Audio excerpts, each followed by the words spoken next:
మా డిమాండ్ గత 3 రోజులుగా 4 రోజులుగా దీని మీద చర్చ చేయాలని కోరుకుంటున్నాం.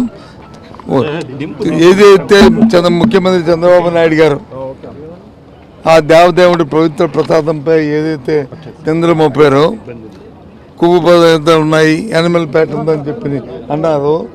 ఆ పవిత్రం దెబ్బతీయడానికి ప్రయత్నం చేసి వాళ్ళ సొంతం కోసం, స్వలాభం కోసం హిందాపూర్ రైలుతో చేసుకున్న సంబంధాలు దోపిడీని చేసి ప్రజాధనాన్ని లూటీ చేద్దామని చూశారు.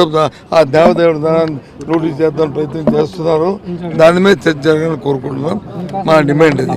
దాంతోపాటు ఏదైతే బడ్జెట్పై సమావేశాలపై కూడా చర్చ కూడా జరగాలి.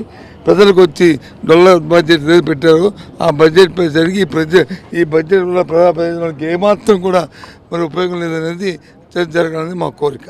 ఇది మా డిమాండ్. ఈ డిమాండ్ హెరిటేజ్ సంబంధం లేదా ఉన్నదా, హిందాపూర్ డైరీ హెరిటేజ్ దోపిడీ చేస్తారా లేదా అనేది సభలో చర్చిస్తే ఆ విషయాలన్నీ మేము చెప్తాం.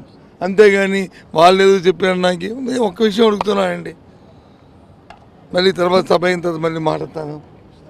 హెరిటేజ్ అనేది ప్రైవేట్ సంస్థ అనేది మాట్లాడుతుంది.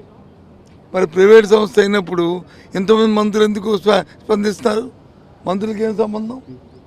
వాళ్ళు మేము ప్రమాణ స్వీకారం చేశాం కదండి ఇక్కడ, రాగద్వేషాలకు అతీతంగా, ఈ కార్యక్రమానికి అతీతంగా దాన్ని అన్నిటికీ ఉంటామని చెప్పి. మరి ఏ రకంగా మంత్రులు, వాళ్ళకేం సంబంధం? వాళ్ళు ఎందుకు స్పందిస్తున్నారు? అందుకు ఇది జరగాలి. దీంట్లో అవినీతి జరిగింది, దీంట్లో దోపిడీ జరిగింది, దేవదేవుని తాలూకా ప్రతిష్టకు దెబ్బతిన్నది.